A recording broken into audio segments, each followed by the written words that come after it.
খবীরুম বিমা তা'মালুন। যে আল্লাহ রাব্বুল আলামিনকে তোমরা ভয় করো, আল্লাহ রাব্বুল আলামিন তোমাদের সকল আমলের খবর রাখেন। ইন্নাল্লাহা বাসীরুম বিমা তা'মালুন। কোরআন কারীমের আরেক আয়াতে বলতেছে আল্লাহ সব অবলোকন করেন, আল্লাহ সব দেখেন তোমার কাজ। তাহলে তার মাঝে, ওই রাখালের মাঝে কি হয়েছে? আল্লাহর ভয় কাজ করছে, আল্লাহ দেখতেছেন। আমি যদি মিথ্যা কথা বলি তাহলে আমার কি আল্লাহর কাছে জবাবদিহিতা করতে হবে, তাই আমার মিথ্যা কথা বলা যাবে না। এই জন্য সে কি করেছে? হযরত ওমর রাদিয়াল্লাহু তাআলা আনহুর প্রস্তাবকে প্রত্যাখ্যান করেছে।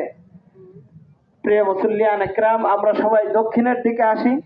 দক্ষিণে অনেক ফাঁকা জায়গা পড়ে আছে, আমরা সবাই দক্ষিণে আসি। এখনো যারা মাঠে আসতেছি অতি দ্রুত চলে আসি, 8:30টায় জামাত অনুষ্ঠিত হবে। হযরত ওমর রাদিয়াল্লাহু তাআলা আনহু তখন ওই যুবককে বললেন,